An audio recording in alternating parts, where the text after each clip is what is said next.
आवाज आ रही है आप लोगों को मेरी? हेलो, आवाज आ रही है क्या? ओके, ठीक है।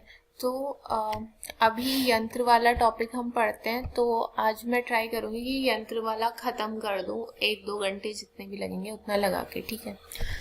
तो मैं स्टार्टिंग से ही बताती हूँ। बेसिकली यंत्र कुछ नहीं होता है। यंत्र के अंदर हम 16-17 ऐसे इंस्ट्रूमेंट्स पढ़ते हैं जिसका यूज ये रस शास्त्र में औषधि बनाने के लिए किया जाता है, ठीक है। ये दो ब्रांचेस होती है अलग अलग।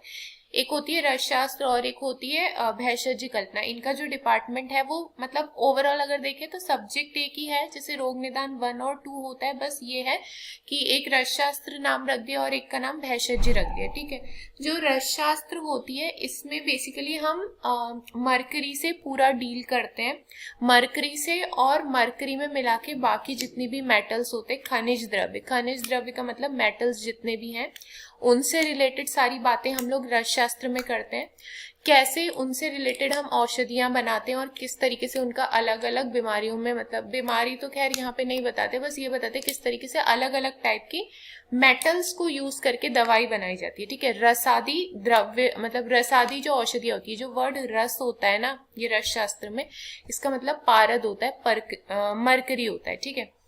तो यहाँ पे हम बेसिकली जो ये रस शास्त्र है इसमें पढ़ते हैं रसादी औषधियां पढ़ते हैं हम पूरी, मतलब कि जो हमारी मेटल और मरकरी से बन मिलके जो भी औषधियां बनी है वो सारी हम यहाँ पढ़ते हैं।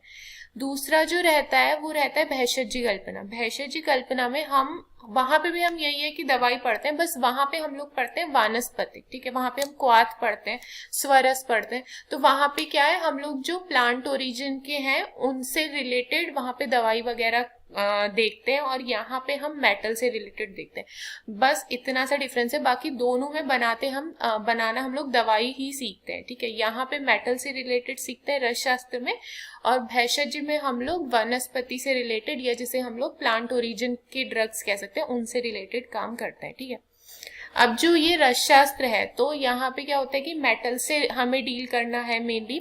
तो उन मेटल्स को तोड़ने के लिए या उनसे किस तरीके से औषधि बनाई जाए अलग अलग उनको एक यूजेबल फॉर्म में हम लेके आ पाए, उनको प्योरीफाई करना होता है, उन्हें साफ करना होता है, शुद्ध करना होता है, ताकि किसी तरीके कोई हार्मफुल चीज उसमें ना रह जाए और उसकी दवाई बना के हम लोग इनटेक ना कर दें।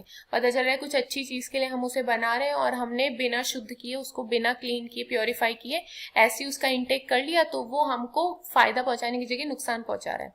तो क्या होता है कि यहाँ पे हम वो सब पढ़ेंगे कि किस तरीके से सारी ड्रग्स वगैरह को प्योरीफाई किया जाता है जो मेटल ओरिजिन की होती हैं, और कैसे उनसे दवाई वगैरह बनाई जाती है, ठीक है। तो बेसिकली रस शास्त्र में यही सब होता है। यहाँ पे मैं एक टॉपिक उठा रही हूँ यंत्र। तो यंत्र में हम ऐसे सारे इंस्ट्रूमेंट्स के बारे में पढ़ेंगे जो कि यूज होते हैं इन खनिज द्रव्यों की औषधि निर्माण में। मतलब जो ये मेटल वगैरह है, इन मेटल से किस तरीके से औषधि बनाई जाएगी, इसके लिए क्या क्या हमको इंस्ट्रूमेंट्स लगेंगे, वो सब हम यहाँ पे पढ़ते हैं, ठीक है।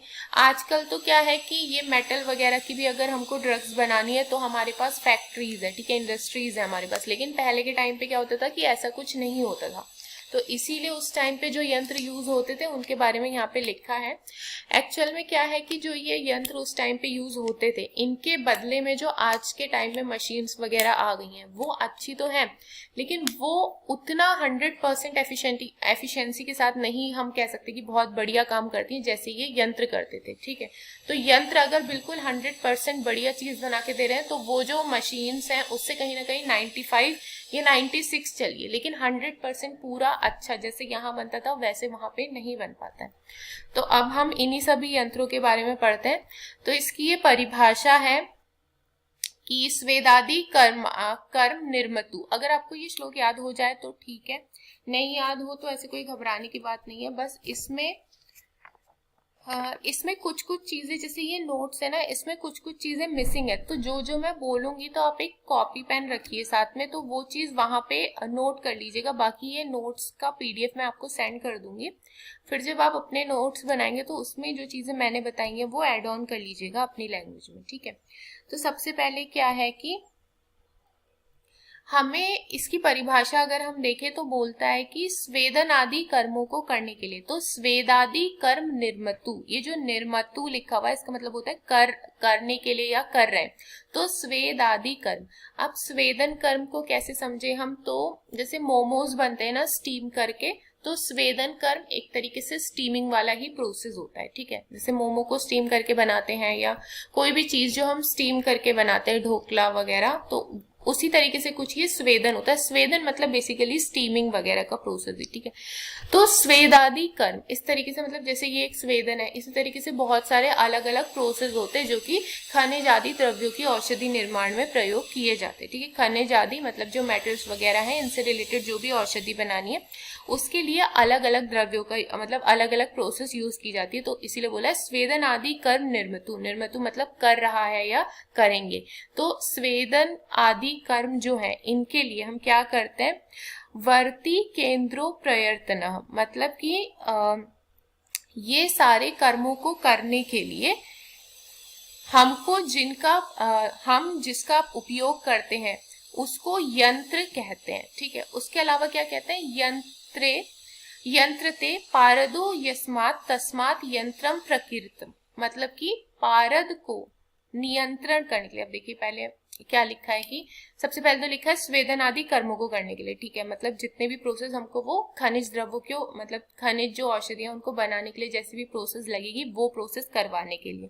दूसरा क्या रहता है, पारद को नियंत्रण करने के लिए। एक्चुअली जो मरकरी होता है ना, जब हम पारद वाला चैप्टर पढ़ेंगे तो हम वहां पे देखेंगे कि मरकरी की एक प्रॉपर्टी होती है उसकी चंचलता, वो एक जगह टिकता नहीं है। मतलब अगर आप उसको लेके कोई औषधि निर्माण कर रहे हो तो अब उस औषधि में हो सकता है आपको स्वेदन करना पड़े, ठीक है, हो सकता है कि आपको उसको अग्नि में तपाना पड़े, कुछ भी आपको करना हो सकता है उसे पानी में धोना पड़े, 1000 बार धोना पड़े।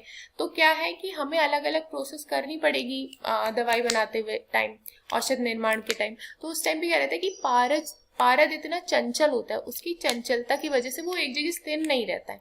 तो क्या होता है, ये जितनी भी प्रोसेस हम करें, चाहे हम उसे धो रहे हैं, चाहे हम उसे अग्नि पे रख रहे हैं, तो इस टाइम में क्या होता है, थोड़ा थोड़ा पारद लॉस होता रहता है, गायब होता रहता है, ठीक है। तो हम क्या करते हैं, हम ट्राई करते हैं कि बिल्कुल अच्छे से वो रहे। ये मैं बस एज ए एग्जाम्पल बता रही हूँ कि ये पारद की चंचलता से आपको ये समझना है। पारद चंचल है का क्या मतलब होता है कि हम कोई भी प्रोसेस कर रहे हैं ना, तो उस दौरान पारद का लॉस होता ही रहता है। मान लीजिए आपने 100 ग्राम्स मरकरी लिया, आप औषध निर्माण कर रहे हैं, तो वो 100 का 100 नहीं रहेगा, भले ही वो क्या है कि 100 से 99.2 ग्राम्स ही बचे, लेकिन थोड़ा सा पारद का लॉस तो हो जाता है क्योंकि वो इतना चंचल होता है, स्थिर नहीं रहता है, ठीक है।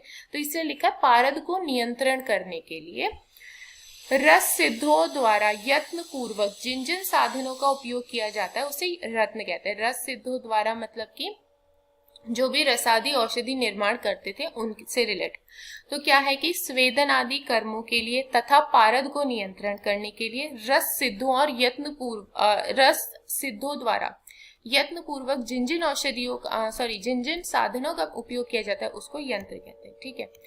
उसके अलावा ये भी इजी सी डेफिनेशन है कि रसो नियंत्रते येन यंत्रम तदति उच्यते, मतलब कि जिस साधन के द्वारा पारद को नियंत्रण किया जाए। रसो नियंत्रते, रसो मतलब पारद, नियंत्रते मतलब नियंत्रण किया जाए, येन वो यंत्र कहलाते हैं, तदति उच्यते उनको यंत्र कहते हैं, ठीक है। तो मतलब जिस साधन के द्वारा पारद को हम कंट्रोल करेंगे उसको हम यंत्र कहेंगे, ठीक है। ये इसकी बेसिक इंट्रो रहता है। अब मेन हम पढ़ते हैं पारद के यंत्र के प्रकार, मतलब कि जो ये इंस्ट्रूमेंट्स है इसके क्या क्या टाइप है, ठीक है। ये एक दोला यंत्र है। तो दोला यंत्र में क्या है, एक मटका लेना है, मटके में 2 कोने में छेद करना है, ठीक है। फिर क्या करना है, एक लकड़ी उस मटके के आर पार डाल देनी है। फिर क्या करना है, एक हमको पोटली सी बनानी है, कपड़े की या कैसी भी एक पोटली आप बनाइए। उस पोटली में आप वो ड्रग रखिए, वो भी मेटल रखिए या कुछ भी वो खनिज आदि द्रव्य रखिए जिससे आपको औषध निर्माण करवाना है, ठीक है। जो भी आपको यूज के लिए चाहिए तो आप उस द्रव्य को इस पोटली में बांधिए, ठीक है, और थ्रेड की हेल्प से इस तरीके से उसमें बांध दीजिए। फिर क्या करिए, यहाँ पे हमें एक लिक्विड भरना होता है। एक्चुअली ये द्रव लिखा हुआ है, तो लिक्विड क्या रहता है कि हमेशा एक्चुअली ये जल नहीं भरता है, ठीक है। जैसे एक एग्जांपल बताऊं तो गुंजा फल करके आपने एक सुन रखा होगा, गुंजा करके सुन रखा है क्या गुंजा का नाम?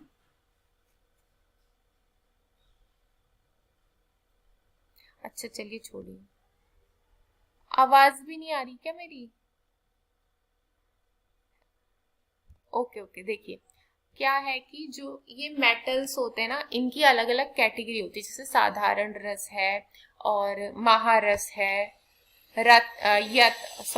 रत्न है, विष है। इस तरीके से क्या बहुत सारे जितने भी मेटल्स हमको मिलते हैं अर्थ से, उसको हमने अलग अलग कैटेगरीज में बांट रखा है।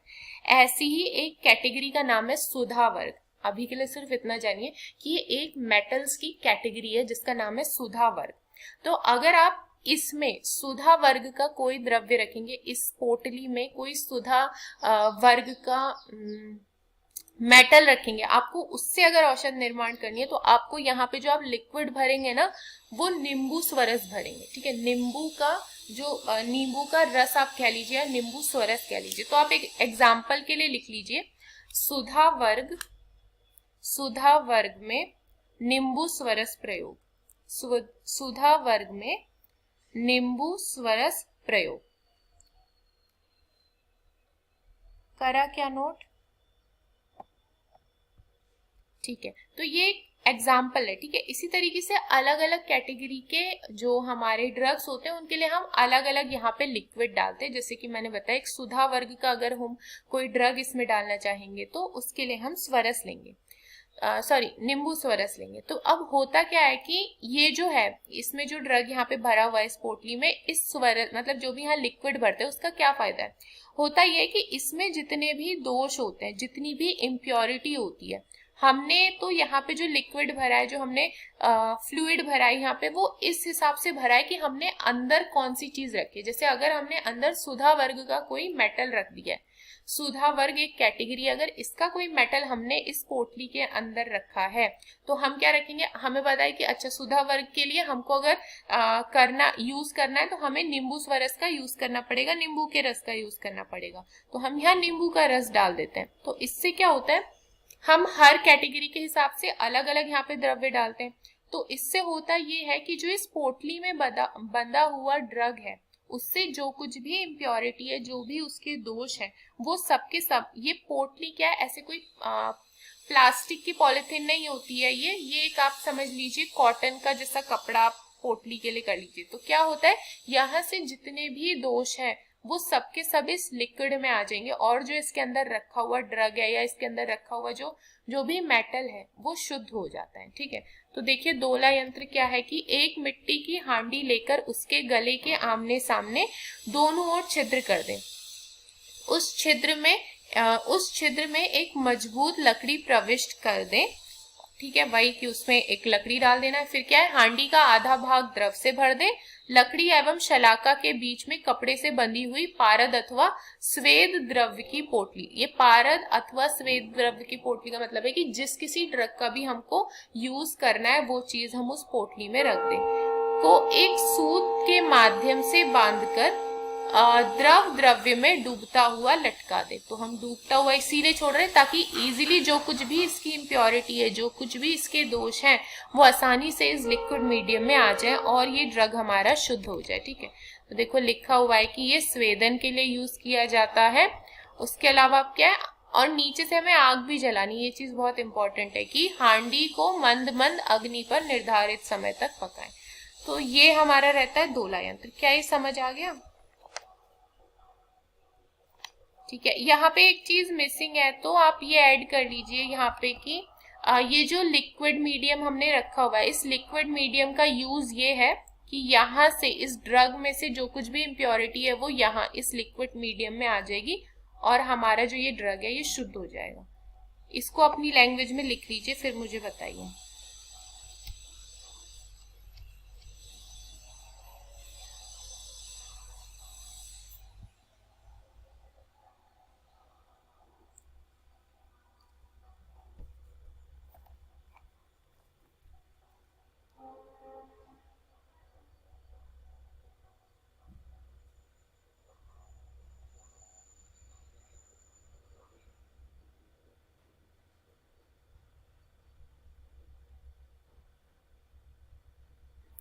ओके, अब हम सेकंड टाइप का पढ़ेंगे अपना, जो कि होता है डमरू यंत्र। ठीक है, अब इसमें क्या करना है कि दो हमें मटके लेने हैं अगेन, उनको आपस में प्रॉपरली सील कर देना है। ठीक है, यहाँ पे क्या होता है कि जो हम सील करने के लिए चीज यूज करते हैं उसको कहते हैं संधि बंधन। जैसे कि हम दो पेजेस को आपस में चिपकाने के लिए ग्लू का यूज करते हैं, इसी तरीके से यहाँ पे अगर हमें दो बर्तन को चिपकाने का काम करना है, उन्हें जोड़ना है, तो हमेशा हम क्या करते हैं, संधि बंधन करवाते हैं। संधि बंधन में होता ये है कि एक कॉटन का हम कपड़ा लेके चिकनी मिट्टी पे या कैसी भी मिट्टी पे उसको की थोड़ा वो मिट्टी में पानी वानी मिला के उस कपड़े में मिट्टी का पूरा लेप लगाते हैं, और उस कपड़े में जो मिट्टी सनी हुई है उससे पूरा हम इसको प्रॉपर तरीके से सील या पैक कर देते हैं। इसी चीज को संधि बंधन कहते हैं। तो इसमें क्या है कि एक मटका लेना है, दूसरा मटका लेना है। इनको पहले तो हमें क्या करना है कि यहाँ पे एक्चुअली यहाँ पे हम जो द्रव्य का यूज करेंगे,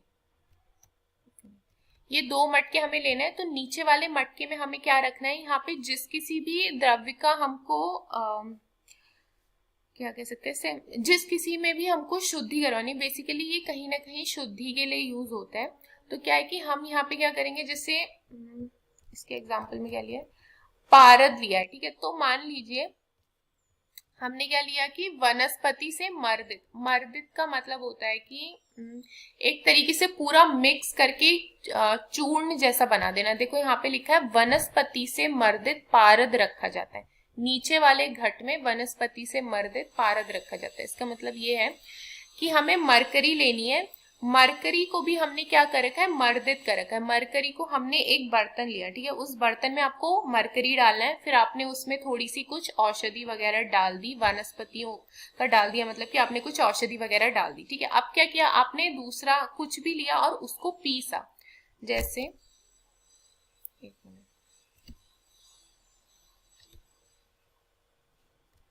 ये देखिए इस तरीके का कुछ हमें लेना है। ठीक है, इस तरीके कुछ लेना है। उसमें क्या करना है, पहले ये बर्तन लिया, इसमें हमने पारद को डाल दिया, इसमें मरकरी डाल दिया, फिर हमने थोड़ी सी बाकी औषधि वगैरह जो भी मिक्स करनी है वो चीज हमने यहाँ पे डाल दी।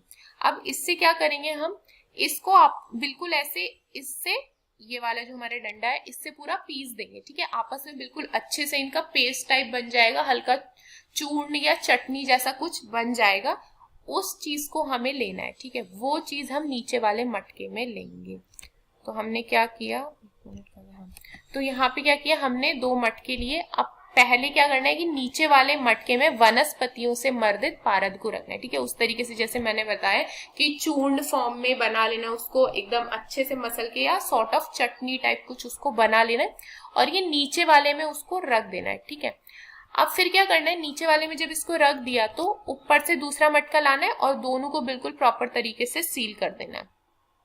अब जब ये सील किया इन्होंने, अब क्या है कि एक्चुअल में इन्होंने इसको इस तरीके से जो ये क्या है कि मर्दित फॉर्म में एक्चुअली इन्होंने इसलिए रखा कि ये वनस्पति जो इन्होंने रखी है, जिन वनस्पतियों का या जिन भी औषधियों का इन्होंने यूज किया उस पारद का एक पेस्ट टाइप बनाने में, वो एक्चुअल में किया इसलिए कि वो जो औषधियां थी वो क्या कर रही हैं कि पारद में जो कुछ भी इम्प्योरिटी है उनको वो पकड़ लेगी। ठीक है, कहीं ना कहीं उनका बॉन्ड, उन इम्प्योरिटीज का बॉन्ड उस वनस्पति वगैरह में मौजूद द्रव्यों के साथ बनेगा। तो इस चक्कर में क्या होगा कि वो चीज वहां पे पकड़ी जाएगी।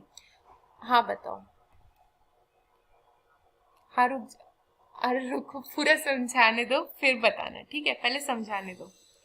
देखो आपको क्या करना है, एक मरकरी लेना है, पारद लिया आपने। ठीक है, अब जैसे कटोरा होता है ना हमारे घर में, हेलो, माइक ऑन रखना आप। ठीक है, आपको क्या करना है कि आपने एक कटोरी लिया, उस थोड़ा सा बड़ा सा पतीला ले लो आप। ठीक है, आपने पतीला लिया, पतीला में आपको मरकरी डालना है। अब उस मरकरी में कुछ हमने और औषधियां डाल दी। ठीक है, वनस्पति बोला है तो सिर्फ आप अभी समझिए कि कुछ भी हमने वहां पे और औषधि डाली।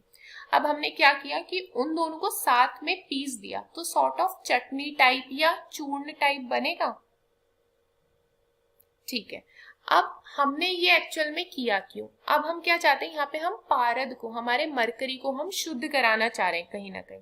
अब अगर हम उसको सीधे ही रख देते तो होता कि शायद कुछ ऐसी इम्प्योरिटी है कि हम उसको चाहते हैं वो पारद से अलग हो, और हम ये चाह रहे हैं कि जब पारद ऊपर जाए उड़ के तो ये जो इम्प्योरिटी ये भी उसके साथ ऊपर ना चली जाए, तो हम एक तरीके से जैसे जो छोटा बच्चा होता है ना, अगर वो खेल रहा है किसी खिलौने से, हमें उस खिलौने से मतलब उस बच्चे से वो खिलौना छीनना है, तो हम उसके हाथ में कुछ और चीज थमा देते हैं ताकि वो रोए ना। तो ऐसे ही हम यहाँ कर रहे हैं कि पारद में जो इम्प्योरिटी है वो चीज पारद को छोड़ दे, वो किसी और को पकड़ ले, तो इसीलिए हम उसमें वनस्पति को ऐसे मतलब हम उसमें पेस्ट टाइप या चूर्ण टाइप जो कुछ भी बन रहा है वो हम करवा दे रहे हैं। ठीक है, अब जो ये चूर्ण या लेप बना है इसका क्या कर रहे हैं, ये नीचे ये वाले मटके में हम वो चीज रख रहे हैं। ठीक है, अब क्या करेंगे, ऊपर खाली मटका रखेंगे, सील कर देंगे, इसको रखेंगे अब नीचे से अग्नि पे। ठीक है, अब क्या होगा, इसको नीचे से अग्नि पे रखा हमने। दूसरी बात ये ध्यान रखिए कि ऊपर एक ऐसा गीला कपड़ा, कुछ मोटा सा गीला कपड़ा हमें ऊपर रखना है। अब हम इसे करेंगे नीचे से हीट। तो हीट करने पे होगा क्या कि ये जो चूर्ण है इसमें से मरकरी उड़ के ऊपर चला जाएगा। हमें यहाँ पे अग्नि भी हल्की सी देनी है, क्योंकि जो हमारा मरकरी होता है उसका मेल्टिंग पॉइंट बहुत सॉरी उसका जो बॉइलिंग पॉइंट है वो बहुत कम होता है। ये पता है आपको, मरकरी का बॉइलिंग पॉइंट बहुत कम होता है, जितने में बाकी चीजें सोच भी नहीं सकती उड़ने की, उतने में मरकरी उड़ जाएगा। तो हमें बहुत ध्यान रखना होता है मरकरी का। तो हम क्या करते हैं, ये यहाँ पे वो पेस्ट टाइप ये चूर्ण टाइप चीज रखी, अब हमने नीचे से दे दी अग्नि। ठीक है, ये पूरा बंद कर दिया, ऊपर से गीला कपड़ा रख दिया। अब होगा ये कि हल्के से में पारद उड़ के चला जाएगा यहाँ, ऊपर जो गीला कपड़ा रखा है वो पारद को इधर जैसे वो उड़ के आएगा वेपर फॉर्म में, तो यहाँ पे वो क्या कर देगा, उसको पकड़ लेगा सॉलिड फॉर्म में, यहाँ पे पारद हो जाएगा। और हम इसी तरीके से ये प्रोसेस करेंगे जब तक कि सारा पारद या जब तक पारद शुद्ध न हो जाए। तो यहाँ पे सारा पारद जमा हो जाएगा और वो जो इम्प्योरिटी है वो नीचे की नीचे ही रह जाएगी। वो ऐसा इसीलिए कि एक तो उसने यहाँ पे जो भी हमने वनस्पति वगैरह डाली उसके साथ कहीं ना कहीं उसकी बॉन्डिंग हुई। दूसरा ये कि अगर बॉन्डिंग नहीं भी हुई है तो भी वो ऊपर उड़ नहीं सकती, क्योंकि जो पारद है उसका जो बॉइलिंग पॉइंट है वो बहुत ही कम है। उतने कम बॉइलिंग पॉइंट में दूसरा कोई द्रव्य उड़ नहीं सकता। तो इसीलिए हमने यहाँ सीधे मरकरी को पहुंचा दिया और फिर हमने यहाँ से मरकरी ऑब्टेन कर लिया, वो इम्प्योरिटी नीचे का नीचे रह गया। अभी समझ आ गया? ठीक है, अब देखो, एक हांडी के ऊपर दूसरी हांडी को औधाकार रखें, जैसे कि इसमें रखा हुआ है, जिससे दोनों का मुख एक दूसरे के मिल जाए, मतलब ऐसे ही पूरा। फिर उसी अवस्था में कपड़ मिट्टी से संधि बंधन का लेप कर देना चाहिए। नीचे वाले घड़े में वनस्पति से मर्दित पारद रखें। तो पहले एक मटका लेना है, वनस्पति से मर्दित पारद मतलब सॉर्ट ऑफ पेस्ट या चूर्ण टाइप कुछ चीज हमें इस नीचे मटके में रखनी है। दूसरा खाली मटका लेके दोनों को सील करना है संधि बंधन से। ऊपर से लगा देना है एक गीला कपड़ा और नीचे से लगा देनी है आग। अब इससे होगा ये मरकरी वेपर्स की फॉर्म में जाएगा यहाँ पे, यहाँ जाके वो हो जाएगा क्रिस्टलाइन। वो क्रिस्टलाइन इसलिए हो रहा है क्योंकि ऊपर से मिल रही है उसको ठंडी ये कपड़े की जो कपड़ा ठंडा हमने गीला कपड़ा रखा है उसकी ठंडाहट, मतलब या उसे कह सकते हैं उसकी ठंड या शीतता, उसकी शीतलता उस ठंडे जो ऊपर कपड़ा रखा हुआ है उसकी मिल रही है, जिसकी वजह से वो यहाँ पे सॉलिड फॉर्म में आ जाएगा। और फिर हम बाद में क्या करेंगे, इसे हटा के वो मरकरी जो है वो उसको ऑब्टेन कर लेंगे और इसको बाहर फेंक देंगे क्योंकि ये इम्प्योरिटी। समझ आ गया? अब यही लिखा है कि पारद और सोमल आर्सेनिक या जो भी है ये बेसिकली तो यही है कि पारद के ऊर्ध्व पातन के लिए, ये ऊर्ध्व पातन का मतलब यही है कि ये सब्लिमेशन लिखा हुआ है तो मतलब वही होता है कि हम इसकी कहीं ना कहीं शुद्धि करना चाहते हैं, तो इसीलिए हम ऐसा ये यंत्र का यूज करें। ठीक है, बेसिकली ये जो यंत्र है ये इस बात पे इस प्रिंसिपल पे काम करेगा कि बॉइलिंग पॉइंट अलग अलग होते हैं चीजों के। इस प्रिंसिपल पे ये जो यंत्र है ये काम कर रहा है। ठीक है,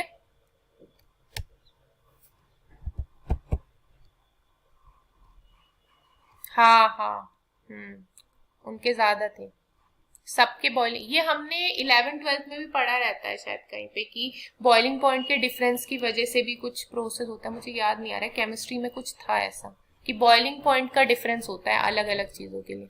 हम वहां पे भी प्योरिफिकेशन में ये चीज यूज करते थे कि बॉइलिंग पॉइंट अलग अलग होता है चीजों का। वही प्रिंसिपल यहाँ यूज किया है कि पारद का तो बॉइलिंग पॉइंट कम है लेकिन उसके जो बाकी इम्प्योरिटीज मिली पड़ी है उनका ज्यादा है, तो पारद जितने में उड़ जाता है वो उड़ ही नहीं पाती है। ठीक है, बाकी सभी को समझ आ रहा है क्या? ओके। ओके, झुमुक आपको समझ में आ रहा है ये? ओके ठीक है। अब हम नेक्स्ट पढ़ेंगे अपना विद्याधर यंत्र। ठीक है, अब इसमें क्या होता है, इसमें भी एक्चुअली ये सारे यंत्र कहीं ना कहीं इसी बात पे वर्क, इसी प्रिंसिपल पे काम करते हैं कि किस तरीके से ये बॉइलिंग पॉइंट सबका अलग अलग होता है। ठीक है, अब देखो विद्याधर यंत्र में क्या है, इन्होंने ऐसे ही एक मटका ये लेना है, दूसरा मटका ये वाला लेना है। यहाँ पे हमको लिक्विड औषधि रखनी है। ठीक है, औषध द्रव्य या जो भी रहेगा हमारा वो हमें यहाँ पे भर लेना है। उसके अलावा ऊपर वाले में तो पानी भरना है, बीच में संधि बंधन करना है। यहाँ से जो कुछ भी उड़ेगा वो इस गीले की इस जो पानी से भरा मटका है उसकी वजह से यहाँ पे क्रिस्टलाइन होके यहाँ पे जमा हो जाएगा। अब आप यहाँ पे लिख लीजिएगा कि नीचे वाले में हमको भरनी है औषधि, ऊपर वाले में हमको भरना है जल। यहाँ पे बस बात ये रहती है कि हमें बहुत ज्यादा तेज अग्नि का यूज यहाँ पे करने के लिए ये हमें कहते हैं। ठीक है, उसके अलावा हिंगुल, और पता है यहाँ पे एक्चुअली तेज अग्नि का यूज करने के लिए इसलिए कह रहे हैं कि ये हिंगुल से पारद का निष्कासन करने के लिए। एक्चुअली हिंगुल जो है आप एक तरीके से ओर समझिए। ठीक है, ओर आप समझते क्या होता है, ORE, ओर, जहां से कोई भी मेटल ऑब्टेन किया जाता है।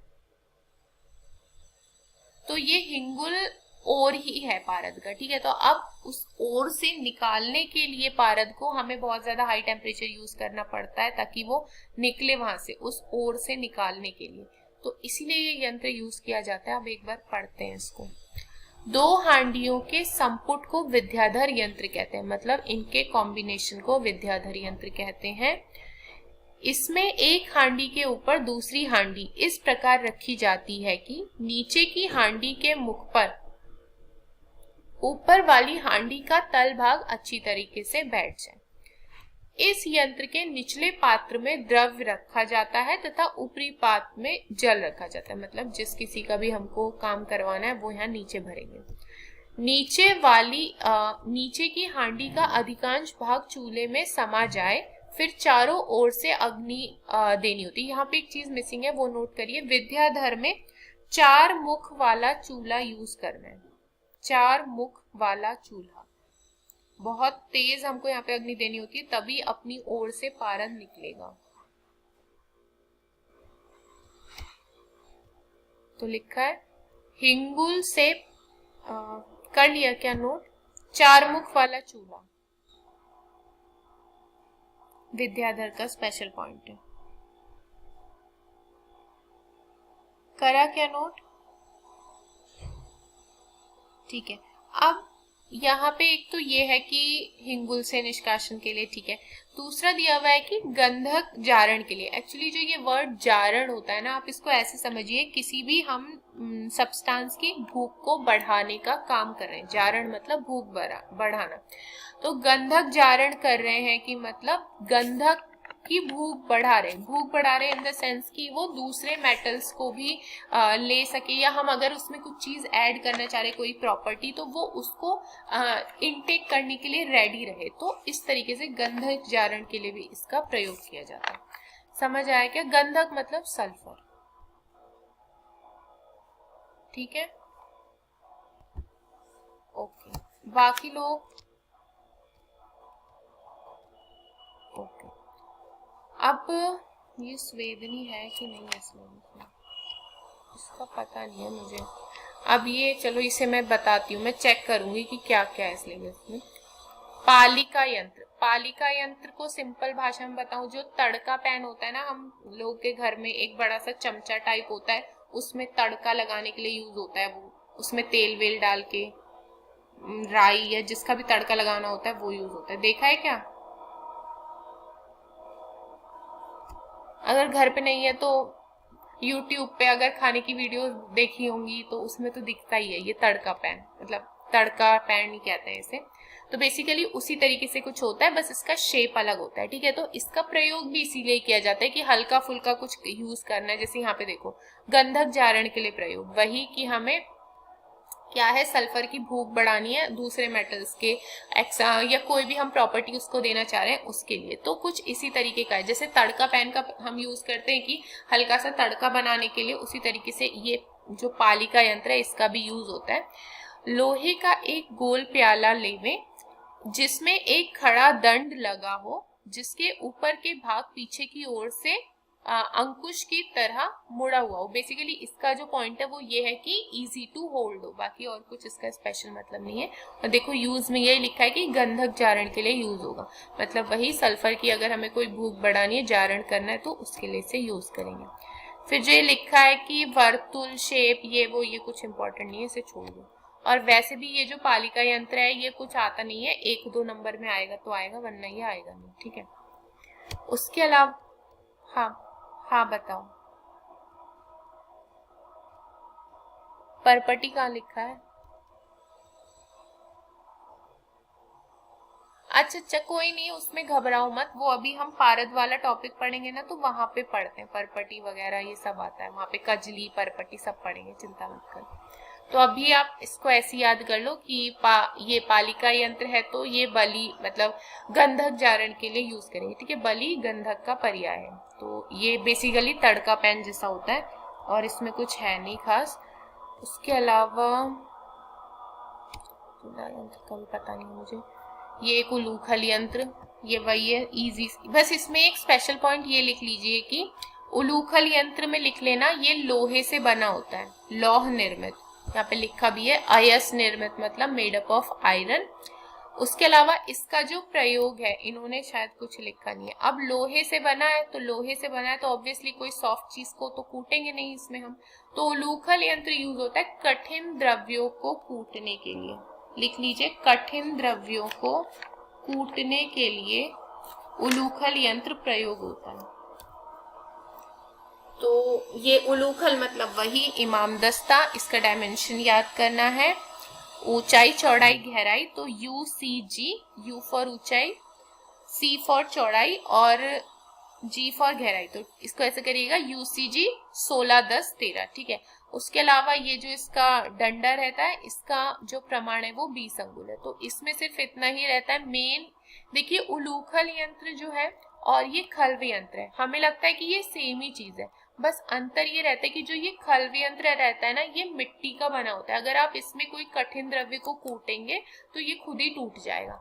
और जो ये उलूखल यंत्र रहता है ये आयरन का बना होता है, तो ये बना ही स्पेशल इसलिए कि हम इसमें कठिन द्रव्यों को कूटें। तो उलूखल यंत्र में सिर्फ इतना ही पॉइंट आपको आएगा। और यंत्र जब हमारे एग्जाम में आते हैं तो हमें वहां पे डायग्राम भी बना के आने होते हैं। उसके अलावा ये इसका नॉर्मल सा इंट्रो था, और इंट्रो क्या, ये पूरी कहानी बस इतनी ही थी, इसमें और कुछ है नहीं। उसके अलावा हाँ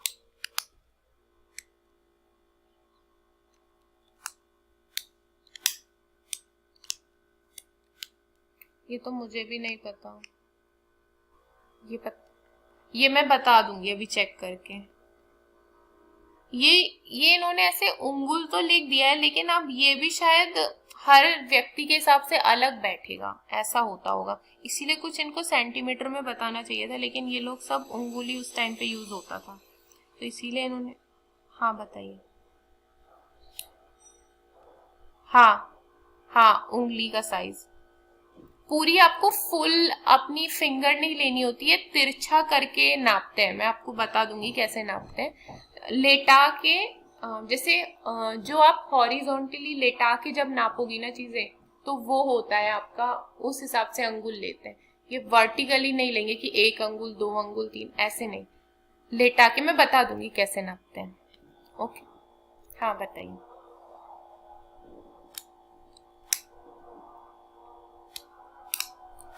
ये कुछ नहीं है, ये मुझे भी नहीं पता क्या लिखा है इन्होंने, ये एक्चुअली मेरे नोट्स ही नहीं है तो मुझे पता ही नहीं है क्या लिखा है। मध्य शायद बीच में से ये कुछ स्मूथ रहना चाहिए अंदर की साइड से, ऐसा कुछ है शायद इसका मतलब। ये वैसे काम का नहीं है, सिर्फ काम का ये है कि ये आयस निर्मित होता है, आयरन से बना है, कठिन द्रव्यों को कूटने के लिए यूज होगा, और तीसरी इंपॉर्टेंट चीज है इसके डायमेंशन। बस ये 3 चीजें याद करनी है और कुछ होना हो छोड़ दीजिए, बस ये 3 याद रहना क्योंकि इसका डायमेंशन इंपॉर्टेंट है। बाकी में तो आप ये बता देंगे कि विद्याधर में 2 मटके रखने, एक सीधा एक एक के ऊपर एक करके। डमरू में बता देंगे दोनों ही मुंह केवल चिपका के रखने, लेकिन यहाँ पे क्या बताएंगे, क्या कैसे रखना है। यहाँ पे कुछ नहीं, तो यहाँ पे मेन डायमेंशन याद करिए। डायमेंशन आयरन निर्मित, अयस्क निर्मित और कठिन द्रव्यों के लिए, ठीक है। ये 3 चीज यहाँ पे इंपॉर्टेंट है, ठीक है। ओके, किसी को कुछ पूछना है क्या? ठीक है। अब खल्व यंत्र देखिए, जैसे ये है कि कठिन द्रव्यों को कूटने के लिए, इसी तरीके से खल्व यंत्र हमारा यूज होता है कि जो सॉफ्ट मेटल्स होते हैं उनको कूटने के लिए या पीसने के लिए। इसका आप मेन एक लिख लीजिए कि इन्होंने यहाँ पे ये लौह काष्ठ ये सब लिखा है, ये नहीं है। मेन लिखना है खल्व यंत्र मिट्टी निर्मित होता है, मिट्टी से बना होता है। खल्व यंत्र मिट्टी निर्मित है, मिट्टी से बना होता है।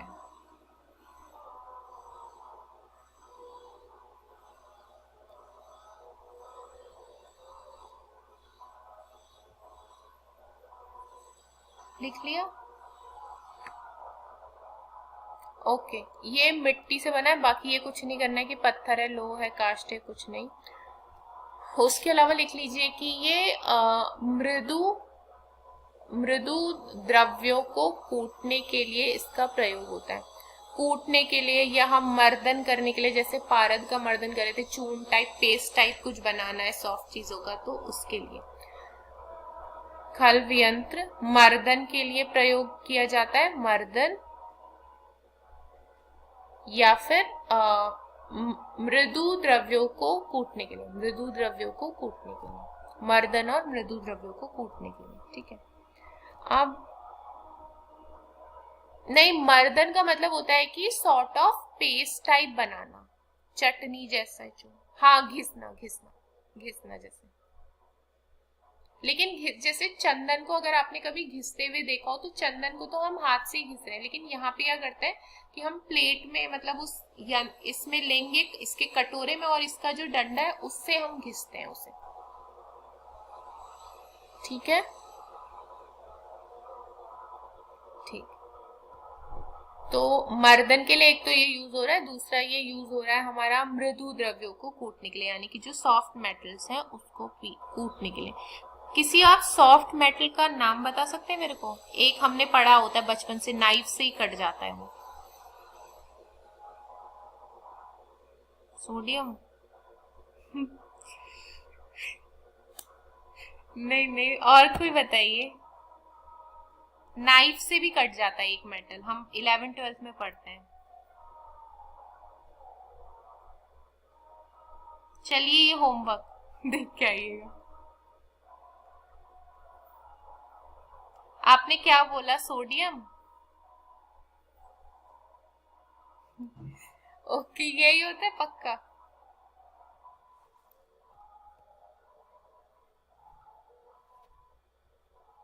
होता तो सॉफ्ट है, कट जाता है, पक्का ही कट जाता है ना। हाँ वैसे ठीक है, यही आंसर था, मैं तो कंफ्यूज कर रही थी। ओके हाँ, जैसे ये एक सॉफ्ट मेटल, ठीक है, इसका एक एग्जांपल मरकरी भी होता है। मरकरी इतना हार्ड नहीं है कि आपको उसके लिए इमामदस्ता या ये उलूखल यंत्र का प्रयोग करना पड़े, वो इजीली आप खल्व यंत्र में भी उसका मर्दन वगैरह या जो कुछ भी करना है वो इसमें आप उसे पीस सकते हैं आराम से। उसके बाद ये जो खल्व यंत्र होते हैं ये 3 तरीके के होते हैं, ठीक है। अगर आप इसका वैसे सामान्य, ये जो डायमेंशन दिया हुआ है ये सामान्य, ठीक है, मतलब इन जनरल अगर पूछे खल्व यंत्र का डायमेंशन तो ये, वैसे ये याद करने की जरूरत नहीं है। आप 3 प्रकार के खल्व यंत्र देखेंगे कि 3 तरीके के होते हैं। एक होता है अर्धचंद्राकार, वर्तुल और तप्त खल्व, ठीक है। इनका कुछ अलग नहीं है, सब सेम ही है, बस इनका शेप थोड़ा सा अलग है, इस वजह से इनको अलग अलग नाम दे दिया गया। बाकी इनका जो यूज है वो यूज सब सेम ही है। जैसे ये हम अगर द्रोणाकार या अर्धचंद्राकार देखे तो कुछ इस तरीके से, ये हाफ मून जैसा इसका कटोरा होता है नीचे का, तो यही है कि ऊंचाई लंबाई चौड़ाई 10 16 10, और फिर गहराई भी लिख दिया इन्होंने, और ये घर्षणी, घर्षणी मतलब ये इसका जो डंडा है ये, ठीक है। इसके अलावा ये इसके डायमेंशंस हो गए। इसी तरीके से वर्तुल जो है ये कुछ इस तरीके से सी शेप टाइप है या यू शेप आप इसको कह लीजिए। इसमें भी यही है कि इसकी चौड़ाई या गहराई। वैसे अगर आप ये याद नहीं कर सकते हैं, मतलब कि डायमेंशन अगर आपको नहीं याद हो रहे हैं, तो आप बस ये करिए कि आप ये जो जर्नल वाली डायमेंशन है ये याद कर लीजिएगा। अगर खल्व यंत्र पेपर में आता है तो आप पहले तो ये लिख दीजिएगा कि वो मिट्टी से बना होता है, फिर ये लिख दीजिएगा कि ये मृदु द्रव्यों को कूटने के लिए यूज होता है, या फिर लिख दीजिएगा कि मर्दन के लिए भी इसका प्रयोग किया जाता है। फिर आप लिख दीजिएगा कि ये जो खल्व यंत्र होता है ये 3 प्रकार का होता है, ठीक है। तो फिर लिखिएगा द्रोणाकार या जिसे हम अर्धचंद्राकार कहते हैं, वर्तुल और तप्त। उसके बाद इन तीनों के आप डायग्राम बना के आ जाइएगा अगर आपको ये डायमेंशन याद नहीं हो रहे हैं तो। ऐसे कोई घबराने की बात नहीं है, ठीक है। तो ये जैसे द्रोणाकार कुछ इस तरीके से दिखता है, वर्तुल कुछ ऐसा सी शेप का दिखता है। उसके अलावा लौह के लिए इन्होंने कह दिया है कि ये लोहे का बना होता है। एक्चुअली ये पूरे तरीके से सही नहीं है, इसका इन्होंने यहाँ पे डायग्राम दिया नहीं हुआ, ये थोड़ा सा अलग दिखता है इनके कंपैरिजन में। ये लौह निर्मित तो हम नहीं कह सकते इसको, क्योंकि जो खल्व यंत्र है ये इसलिए अलग बताया जाता है क्योंकि ये मिट्टी से बना होता है, ठीक है। ये वाला मैं आपको डायग्राम ढूंढ के फिर आपको ये मैं सेंड करूंगी, ठीक है। देखो लिखा है फॉर प्रोसेसिंग मरकरी, पारद, संस्कार, मर्दन, मूर्छन, वही बात है। संस्कार देना किसी को, इसका मतलब होता है उसके गुणों को बढ़ा रहे हैं हम। किसी में संस्कार देना मतलब कि उसके गुण इंक्रीज करें, जो उसकी खुद की प्रॉपर्टीज है उसको बढ़ा रहे हैं। तो पारद का संस्कार कर रहे हैं, मर्दन, मूर्छ, हाँ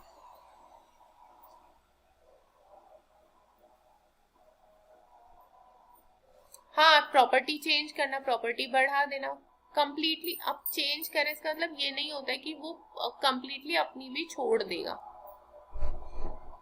आप ऐसे एक्चुअली जो ये संस्कार किया जाता है ना, ये इसीलिए किया जाता है कि जो उसकी एग्जिस्टिंग प्रॉपर्टी है वो बढ़ जाए, वो अच्छी हो जाए, ये संस्कार कहलाता है।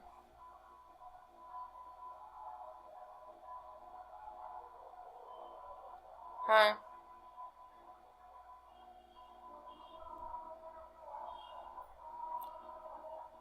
हाँ, तो हम ये भी कह सकते हैं और ये भी तो कह सकते हैं ना कि ये जो इसकी प्रॉपर्टीज है वो हमने अच्छी कर दी, उसकी प्रॉपर्टीज बढ़ा दी, उसके गुणों में वृद्धि कर दी। अच्छा, ये आप कंफ्यूज हो रहे तो आप चेंज ही समझ लीजिए, ठीक है। तो संस्कार मतलब आप चेंज ही समझ लीजिए बस, ओके। इसके अलावा कुछ पूछना है किसी को?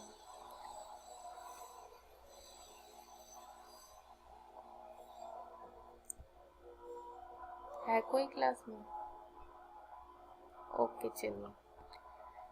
तो ये वही है कि पारद के संस्कार के लिए, मर्दन मूर्छन के लिए उसका जो भी हमें करना है, प्रॉपर्टीज बढ़ानी है, बढ़ानी नहीं, प्रॉपर्टीज अच्छी करनी है, प्रॉपर्टीज चेंज करनी है, तो इसके लिए, ओके। उसके अलावा ये 2 अलग टाइप के खल्व यंत्र है, ये करने की जरूरत नहीं है, घट यंत्र आपके सिलेबस में नहीं है। इसके अलावा बालू का यंत्र, देखिए बालू का यंत्र में क्या है कि एक बड़ा सा आपको बर्तन लेना है, ठीक है, उसमें पूरा आपको बालू भर देना, उसमें पूरा रेत भर देना। फिर हमको क्या करना होता है कि एक कांच का वेसल लेना होता है। इस कांच के वेसल में क्या है कि हमको थोड़ा सा कपड़ मिट्टी का लेप करना होता है, जैसे यहाँ पे लिखा होगा, 1 मिनट, शीशी को रख दे, यहाँ पे लिखा है कि नहीं पता नहीं, हाँ ये लिखा हुआ है फर्स्ट लाइन में कि हमें क्या करना है कि कपड़ मिट्टी का लेप करना है। एक्चुअली हमें से थोड़ा सा आप ऐसे समझ लीजिए कि मिट्टी से इस कांच के वेसल को लेप देना है, ताकि जब हम इसे इस बालू में रखें, इस बाल्टी में या इस बर्तन में जो कि बालू से भरा हुआ, रेत से, और गर्म भी वो होगा, तो गर्म होने की वजह से कहीं ये कांच की शीशी फूट ना जाए, इसीलिए हम क्या करते हैं कि इसमें मिट्टी का लेप लगा देते हैं। तो वही है, हमें सबसे पहले एक बड़ा पात्र लेंगे, उसमें पूरा रेता भरेंगे, पूरा बालू भरेंगे। फिर क्या करेंगे, आप एक कांच का वेसल लेके आएंगे, उसको आप पूरा कपड़ मिट्टी से या उसको पूरा मिट्टी वगैरह से लेप के लेके आएंगे प्रॉपर्ली, ताकि जब वो हीट के कांटेक्ट में आए तो वो फटे ना। और फिर क्या करेंगे, उसमें जो भी आपका द्रव्य है, जिसका भी आपको औषधि निर्माण के लिए प्रयोग कराना है, तो वो आप उसमें डाल के लाएंगे। फिर क्या करेंगे, अब वो वेसल को लाके आप उसमें पूरा डुबा देंगे, ठीक है। या तो आप ऐसे कर लीजिए, या आप ऐसे कर लीजिए कि वो बर्तन लीजिए बड़ा सा, आधा उसमें रेता भरिए, ठीक है। जो हमने लेपी हुई वेसल है हमारी कपड़ मिट्टी से, जो भी हमने लेप रखा है उसको, उस कांच की बोतल को आप लेके आइए, उसमें औषधि होगी ही। तो आप उस टाइम पे क्या करिए कि थोड़े टाइम के लिए आप उसका जो ढक्कन है उस पे आप हाथ रख लीजिए, कुछ ऐसा टेम्पररी ढक्कन टाइप उसका लगा दीजिए। उसके बाद पूरी बाल्टी में फुल बालू भर दीजिए, और जब पूरा फुल भर जाएगा तो उसके बाद फुल भर जाएगा, इसका मतलब ये नहीं कि पूरा उसका गर्दन डुबा के पूरा अंदर तक उसको रख देना, ऐसे नहीं, हल्का सा वो बाहर दिखना चाहिए, ठीक है। तो उसके बाद जब वो पूरा सेट हो जाएगा फिर आपको उसका ढक्कन हटा देना है, और अब इसे अग्नि देनी है, ठीक है। तो यहाँ पे हम औषधि निर्माण करवाते हैं। एक्चुअली इसमें क्या दिया हुआ है, कूपी पक्व रसायन करके दिया हुआ है। तो अभी के लिए आप ये समझ लीजिए कि कूपी पक्व एक तरीके की कोई औषधि होती है, ठीक है। बस अभी के लिए इतना जान लीजिए, जब हम आगे पढ़ेंगे कूपी पक्व का निर्माण वगैरह तब मैं बता दूंगी, लेकिन अभी के लिए सिर्फ इतना जानिए कि ये एक तरीके की दवाई है बस, या एक तरीके की कोई औषध है ऐसी। अब क्या बोला है, कजली, मैंने बोला कि अभी मैं उसमें बताऊंगी पारद वाले में, कजली परपटी, रुक जाओ थोड़ा सब्र करो, इसीलिए मैं कह रही हूँ थोड़ा रुक जाओ, एक बार रसशास्त्र 4-5 चैप्टर निकल जाने दो, फिर ये चीजें समझ आएंगी, ठीक है। अभी खाली ऊपर ऊपर समझो, ये सब वहां भी पढ़ना है हमको, आगे पारद में सब पढ़ेंगे। तो देखो क्या करना है, एक फिर देखो क्या लिखा है कि एक 20 औस की शीशी, मतलब बेसिकली साइज वगैरह बता दिया तो इसको इग्नोर करिए। तो एक शीशी लेनी है हमें, ठीक है। उस पर क्या करना है, कपड़ मिट्टी का लेप करके सुखा लें, उसको लेप लें प्रॉपर्ली, ठीक है। फिर बोला है उस शीशी में 3 भाग पारद युक्त औषध द्रव्य कजली से भर दे। बेसिकली मतलब पारद से निर्मित ही कुछ ये औषधि है, या पारद से ही बन रही है कुछ औषधि, मरकरी से कुछ बन रही है, तो उसको हम यहाँ पे रख दें, ठीक है, यहाँ उसको रख दें। एक्चुअली क्या है कि जो ये कूपी पक्व रसायन होता है ना, ये औषधि में डायरेक्टली हीट नहीं देनी होती है, तो इसीलिए यहाँ पे थोड़ा इनडायरेक्ट वे में हीट देने के लिए ये पूरा इन्होंने तामझाम बना रखा है। तो यही बोला हुआ है कि इस जो हमारा ये शीशी है इसमें ये पारद युक्त औषध द्रव्य, मतलब वही है कि ये रॉ मटेरियल आप समझ लीजिए कूपी पक्व का। तो यहाँ पे क्या है, हमें जो भी बनाना है दवाई वो यहाँ पे हम भर लेंगे। फिर क्या करेंगे, एक बड़ी नाद लेकर, नाद मतलब एक बकेट या कोई भी बड़ा बर्तन लेकर उसके तल भाग को 2 अंगुल ऊपर तक बालूका से भर दें, वही पूरा उसमें बालू भर दें। फिर क्या करना है, ऊपर से शीशी डालनी है और बोतल के कंठ तक बालू भर देंगे, पूरा गले तक उसको भर देना है। भरते समय बोतल का मुख कार्क से ढक दे। कार्क मतलब वो जो हमने पढ़ा होता है, बचपन से पढ़ते हैं कि सबसे पहले डेड सेल्स कॉर्क में डिस्कवर किए गए थे, वही वाला कॉर्क की बोतल, कॉर्क का वो ढक्कन टाइप यूज हो रहा है, जो मूवीज वगैरह में वो बियर और शैंपेन वगैरह की बोतल में वो ढक्कन उड़ा के, मतलब ढक्कन खोल के उड़ाते हैं, वो वाले की बात हो रही है, ठीक है, वो कॉर्क। तो बोला हुआ है कि जब हम लोग बालू भर रहे हैं तो वो जो हमारा रेता है या जो बालू है वो उस हमारे फ्लास्क के अंदर ना चला जाए, इसलिए हमको क्या करना होता है कि कॉर्क से उसका मुंह ढकना होता है। वही लिखा है कि अन्यथा अंदर बालू का प्रविष्ट होने की संभावना रहती है, ओके। उसके अलावा अब बोला है कि अब हमें क्या करना है कि ये यहाँ पे ना हीट को हमें अलग अलग, थोड़ा कम थोड़ा बढ़ा के, थोड़ा कम थोड़ा बढ़ा के, अलग अलग फ्लक्चुएट करती हुई हीट एक्चुअली यहाँ पे देनी होती है। तो इसीलिए लिखा है कि अब चूल्हे पर क्रमशः मृदु मध्य तीक्ष्ण अग्नि से पाक करें, ठीक है। और इससे बनता है कूपी पक्व रसायन, मतलब एक तरीके की औषधि। ये समझ में आ गया?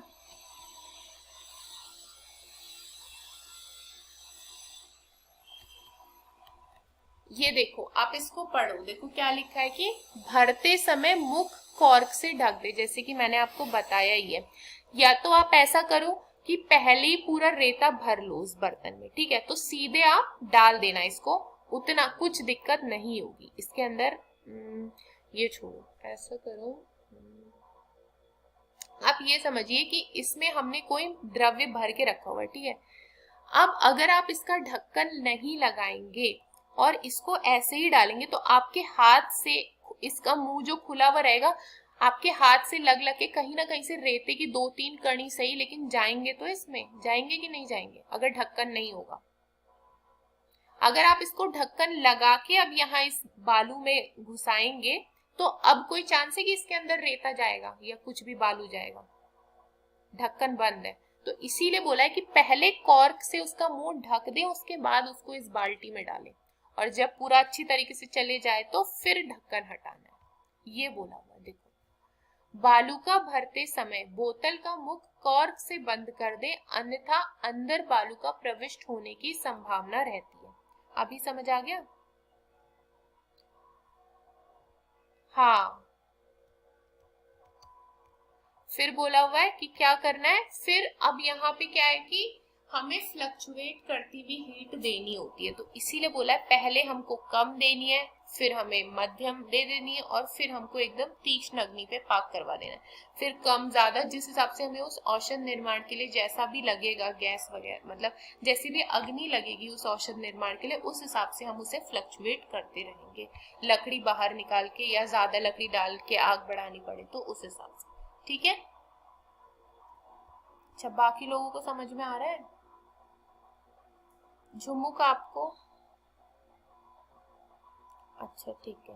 तो ये एक बालू का यंत्र होता है। फिर हाँ, ये पातन यंत्र, ठीक है। ये पातन यंत्र भी वो सेम प्रिंसिपल पे एक्ट करता है कि अलग अलग बॉइलिंग पॉइंट होते हैं सबके। तो अब ये पातन यंत्र 3 तरीके का है, ऊर्ध्व, अध और तिर्यक, ठीक है। सबसे पहले पढ़ते हैं ऊर्ध्व में क्या होता है। अब हमें यहाँ पे क्या करना है कि इसमें डायग्राम, चलो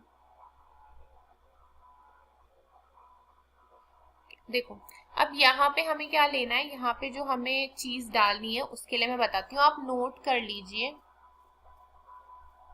यहाँ पे एक्चुअली ना हमें एक टैबलेट टाइप कुछ चीजें रखनी है, नोट करिए। 3 भाग पारद, 3 पार्ट लेना है, 3 भाग पारद प्लस 1 भाग, हाँ लिखिए 3 भाग पारद, 3 भाग पारद, लिख लिया, प्लस 1 भाग चूना,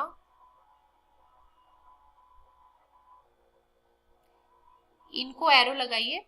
फिर नींबू स्वरस से मर्दन करके पिष्टी बनाए, एरो लगाइए। पिष्टी मतलब होता है बॉल या टैबलेट टाइप चीज। तो क्या करना है, नींबू स्वरस से मर्दन करके पिष्टी बनाना या बनाए, लिख लिया। अब लिखिए नीचे, फिर एरो लगाइए, फिर लिखिए अब क्या करना है, इसको सनलाइट में सुखाना है। तो लिख लीजिए सनलाइट में सुखाना है या सूर्य किरणों में सुखाएं, शुष्क करें, तो जो भी है लिख लीजिए सनलाइट में सुखाना है। मैं इसे नॉर्मल भाषा में बता रही हूँ, पेपर में आप अपने हिसाब से लिख लीजिएगा। इसको क्या करना है, सनलाइट में सुखाना है।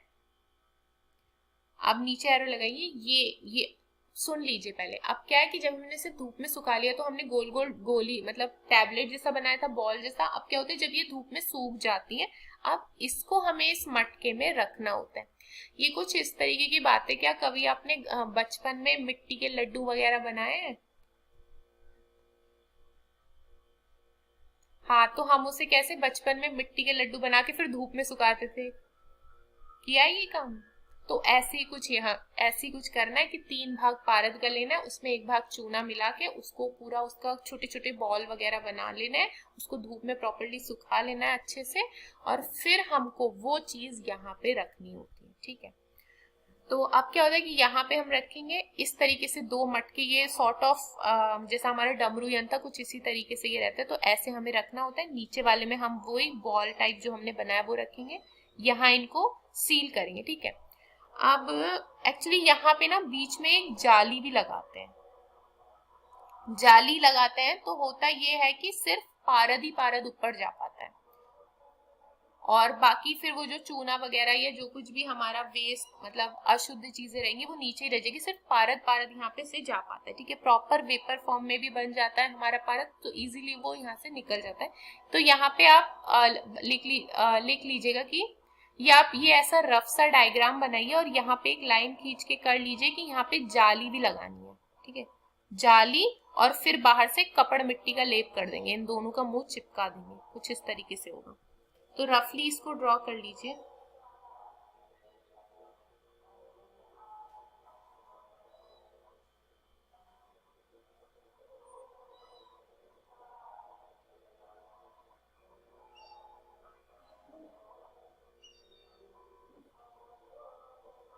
हाँ, डमरू में भी हो सकता है, लेकिन अब ये अलग अलग कर रहे हैं तो क्या करूं।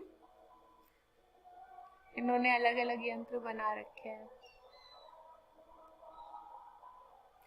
बेसिकली क्या है कि जो हम वो पारद में, अगर आपने सुना हो कि वंग और नाग वगैरह जैसी अशुद्धियां पहले से मौजूद रहती हैं, सुन रखा है, मतलब वो मिला ये। हाँ, और ये जो दुकान वाले होते हैं ये भी मिला देते हैं ये सब। हाँ, तो ये सब हमको शुद्ध करने के लिए हम इसका यूज करते हैं बेसिकली। ठीक है, तो आपने लिख लिया, वो जाली बना ली, इसमें रफली और संधि बंधन का डायग्राम ऐड कर लीजिए। कर लिया? ठीक है, अब आप सुनिए यहाँ पे अब इसका भी वही प्रिंसिपल है कि पारद का जो बॉइलिंग पॉइंट है वो उसके दोषों के हिसाब से अलग है। तो दुकान वाला जो कुछ भी उस पारद में मिला के हमको बेचा होगा, तो हम अगर ऐसे शुद्ध करेंगे तो वो पारद हमारा शुद्ध हो जाएगा। और उसने नागवंग का मतलब होता है कि लेड और टिन, वो मैं बताऊंगी बाद में। तो आप समझ लीजिए कि जो कुछ भी इम्प्योरिटी अगर उस शॉपकीपर ने मरकरी में मिला के हमको भेजी होगी, या कुछ भी और पहले से मौजूद उसमें इम्प्योरिटी होगी, तो वो इससे शुद्ध हो जाएगी। हमारा पारद ही सिर्फ ऊपर जाएगा, बाकी सब नीचे ही रह जाएगा। ठीक है, ये अब एक बार इसे हम पढ़ लेते हैं। तो इस यंत्र के निर्माण के लिए छोटी बड़ी 2 हांडियों की अपेक्षा होती है। उसके अलावा बड़ी हांडी को ऊपर की ओर इस प्रकार रख दें कि नीचे वाली हांडी का मुंह उसमें प्रविष्ट हो जाए, ऐसे पूरा मुंह अंदर हो जाए। वैसे नॉर्मल भी हम इसको यूज कर सकते हैं। फिर अब क्या है कि ऊपर वाली हांडी का पृष्ठ तल भाग 4 अंगुल का होना चाहिए। ये कुछ इंपॉर्टेंट नहीं है, डायमेंशन वगैरह यहाँ पे ये भी कुछ इम्पोर्टेंट नहीं है। हाँ, ये इम्पोर्टेंट है कि दोनों हांडियों के मुख पर संधि बंधन कर चूल्हे पर चढ़ा दें। ऊपरी भाग में पानी भर के और नीचे के भाग में अर्धपातन योग द्रव रख के अग्नि दें। अब यहाँ पे क्या करना है कि हमको ये जो हमने, जैसे हम वहां पीछे क्या था कि हम गीला कपड़ा रख दे रहे थे, यहाँ पे क्या है इन्होंने यहाँ पे एक तरीके से समझ लीजिए कुछ ऐसा पतला सा बर्तन टाइप रखा है जिसमें इन्होंने जल भर दिया है। तो इसका नाम इन्होंने जलाधर रखा है। यहाँ पे पता नहीं क्या लिखा है, जलाधर कहते हैं इसे, जलाधर। ये जो रखा है इसमें क्या होता है, पानी भरते रहते हैं बार बार चेंज करके ताकि वो ठंडा रहे। उसके अलावा अब देखो यहाँ पे क्या लिखा है कि वही कि हिंगुल से पारद को ऊर्ध्वपातन के लिए, मतलब वही उसकी ओर से निकालने के लिए भी एक तो इसका प्रयोग किया जाता है। उसके अलावा लिखा है पारद के अष्टविध संस्कारों में। पारद के अष्टविध संस्कारों का मतलब ये है कि एक्चुअली हम आगे पढ़ेंगे कि ये जो दोष वगैरह होते हैं, एक इनको तो हम शुद्ध करते हैं, ठीक है, इससे तो प्योरीफाई करते हैं पारद को। उसके अलावा क्या होता है कि हम 8 तरीके के संस्कार करते हैं, मतलब 8 बार ऐसे कुछ काम करते हैं जिससे कि उनके उसके गुण चेंज हो जाए, या हम ये भी कह सकते हैं कि उसके गुणों की वृद्धि हो जाए, जो बुरे गुण है वो अच्छे बन जाए। ऐसे कुछ हम 8 बार प्रोसेस करते हैं, वो हम आगे पढ़ेंगे, तो उसके लिए भी यूज होता है। और बेसिकली आप ये भी ध्यान रख लीजिए कि हिंगुल से पारद का ऊर्ध्वपातन के लिए, या आप ऐसे भी ध्यान रख सकते हैं कि पारद को शुद्ध करने के लिए इस पातन यंत्र का यूज होता है। वंग आदि जो भी दोष है उनको हटाने के लिए हम पातन यंत्र का प्रयोग करते हैं। समझ आ गया क्या? ओके। इसके अलावा ये जो नोट्स है ना, जैसे आप लोगों के तो पेपर अभी है नहीं बहुत एकदम तेजी से, मतलब जिसके पेपर हैं वो तो इससे ही पढ़ ले, ठीक है। जिसके पेपर नहीं है तो वो एक बार जो मैं पढ़ा दे रही हूँ वो थोड़ा बुक से भी एक बार रीड करके आना, कहीं कुछ कोई पॉइंट छूट जाया करे तो मेरे को बता देना, ठीक है, वो फिर मैं ऐड करवा दूंगी। तो आज जैसे मैं जितने भी यंत्र पढ़ाऊंगी आप एक बार अपनी बुक से पढ़ लीजिएगा। आपके पास कौन से उसकी बुक है राइटर की? अच्छा, और ये प्रज्वल सेम बुक है?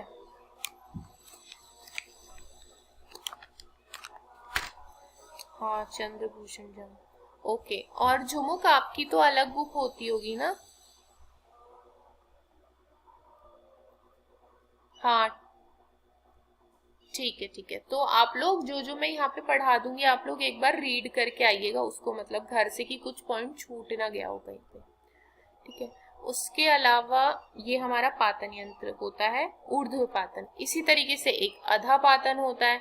अधापातन में बस अंतर ये है कि अब हमें जमीन में गड्ढा खोद के एक को नीचे रख देना होता है और एक को ऊपर। अब जैसे हम क्या कर रहे थे, पहले तो हम लोग ऊपर वाले में ऊर्ध्वपातन में क्या था कि जो ऊपर वाला मटका है ना, यहाँ से नीचे जाके यहाँ सब क्रिस्टलाइन हो रहा था, ऊपर से ठंडा मिल रहा था उसे, तब वो क्रिस्टलाइन हो रहा था। बस अधापातन में ये है कि हम नीचे इसको रख देते हैं तो जमीन में ठंडा होता है। अब ठंडा इन द सेंस क्या होता है कि हम एक मटका लेते हैं, जमीन में गड्ढा खोदते हैं, उस मटके में हम जल भर देते हैं, ठीक है। अब यहाँ पे भी हम एक तरीके से जाली लगाएंगे और जो कुछ भी यहाँ पे द्रव्य रहेगा वो रख देंगे, ठीक है। अब क्या होता है कि ऊपर से हम यहाँ पे इस तरीके से गोबर के उपले रख देते हैं और उसमें हम आग लगाते हैं। तो अब ऊपर वाला काम करता है अग्नि का और नीचे वाला काम करता है ठंडा करने का। तो जो भी चीज है इसमें से पारद वगैरह, वो यहाँ पे जाली वगैरह के थ्रू नीचे आती रहेगी, सिर्फ पारद ही आएगा, बाकी कुछ नहीं आएगा। हम सॉलिड फॉर्म में यहाँ पे चीजें रख देंगे, या हम कुछ लेप वगैरह कर देंगे, या कुछ सॉलिड फॉर्म में रख देंगे। आप ये मत समझिए कि हम लिक्विड फॉर्म में रखेंगे, और लिक्विड फॉर्म में रखेंगे तो जाली लगाने का कोई फायदा ही नहीं होता है, ठीक है। हम कुछ लेप वगैरह करके रखेंगे तो फिर क्या होता है, इससे पारद वगैरह नीचे टपकता रहेगा, पारद नीचे टपकता रहेगा, और जैसे ही वो वाटर के कांटेक्ट में आएगा एकदम वो सॉलिड फॉर्म में कन्वर्ट हो जाएगा। तो ये भी कुछ इसी तरीके का है। देखिए क्या लिखा है अर्धपातन में, 2 हांडी ले, ऊपर की हांडी में अभ्यंतर तल भाग में पारद हिंगुल आदि द्रव्यों को पीसकर लेप कर दे। मतलब यहाँ पे हमें लेप बना के उनका चिपका देना है यहाँ पे। फिर बोला है नीचे के पात्र में पानी भरकर दोनों का मुख बंद कर दे संधि बंधन से, ऐसे। फिर बोला है अब जल वाले पात्र को भूमि के अंदर गाड़ दे तथा ऊपर के पात्र को उपलों से ढककर अग्नि दे दे। अब वो है पारद के अधापातन के लिए इसे यूज करते हैं। ये भी एक तरीके से प्योरिफिकेशन के लिए यूज होता है। समझ आया क्या? अच्छा ठीक है। अब इसी तरीके से एक रहता है हमारा तिर्यक पातन। चलिए बस मैं तिर्यक पातन लास्ट पढ़ाती हूँ, फिर इतना आप पढ़ के आइएगा, ठीक है। चलिए तिर्यक पातन, ये भी सेम प्रिंसिपल पे है कि अलग अलग बॉइलिंग पॉइंट है। अब यहाँ पे क्या होता है, एक बस हमें हल्का सा ऊपर रख देना होता है और एक हमें नीचे रखना होता है जमीन पे, एक को हमें अग्नि के ऊपर रखना होता है। दोनों को इस पाइप के थ्रू हमें जोड़ के रखना होता है। और यहाँ पे भी वही हम हिंगुल वगैरह जो कुछ भी द्रव्य है वो यहाँ डाल देंगे। अब पारद उड़ेगा, वो इसके थ्रू यहाँ पे आके एकदम पानी में मिलते ही वो सॉलिड हो जाएगा, उसको हम कलेक्ट कर लेंगे। इसके लिए 2 मिट्टी के छोटे बड़े हांडी लेते हैं। उसके अलावा क्या है, बड़ी हांडी लंबी ऊंची होनी चाहिए, उसके कष्ट प्रदेश में छिद्र कर कर एक नली लगा दे तथा नली का दूसरा सिरा छोटी हांडी के मध्य भाग में छिद्र कर कर लगा के प्रविष्ट कर देना है। और फिर क्या करना है, प्रॉपर्ली इसे सील कर देना है, यहाँ पे भी इसको और यहाँ पे भी, ठीक है। फिर बोला है बड़ी हांडी में पारद एवं छोटी हांडी में शीतल जल भर दे। यहाँ पे जो कुछ भी हमारा लिक्विड मतलब जो भी इम्प्योरिटी वगैरह है उसको बड़ी हांडी में भर देना है, और छोटी में क्या करना है कि हमको वाटर रख लेना है यहाँ पे। फिर क्या होगा, अब पारद वाली हांडी को चूल्हे पे चढ़ा दे, मृदु फिर तीव्र रख दी थी, पहले हल्की फिर तेज। तो इसमें क्या होगा, पारद उड़ उड़ के यहाँ पे आ जाएगा और यहाँ सारा सॉलिड जैसी वाटर के कांटेक्ट में आएगा वो सॉलिड बन जाएगा और फिर हम उसको कलेक्ट कर सकते हैं। तो वही अगेन हिंगुल से पारद के तिर्यक पातन के लिए मतलब वही चीज है कि ये एक मेथड से भी कर सकते हैं। अगर हमारे पास इन्होंने हमको बहुत सारे ऑप्शन दे रखे हैं कि हम ऊर्ध्वपातन, अधापातन, तिर्यक पातन कुछ भी यूज करते हैं, हमारी विश है, ठीक है। जो जैसी अवेलेबिलिटी होती है उस टाइम पे हमारे पास, हम वो चीज यूज कर सकते हैं। क्या समझ आया ये? ओके, तो आज इतना ही रखते हैं, ठीक है। तो इसको आप पढ़ के आइएगा और फिर मेरे को बता देना कि कुछ अगर जो, हाँ मैं भेजती हूँ इसके नोट्स, ठीक है। और इसके नोट्स आप लोग साथ में बनाते रहिएगा। बुक में से भी अगर कुछ छूट गया हो ऐड वेड कर लेना, मेरे को भी बता देना कि ये चीज छूट गई है। ओके चलो ठीक है, थैंक यू। इसकी भी रिकॉर्डिंग वगैरह भी हो गई है, मैं सेंड कर दूंगी। ओके चलो।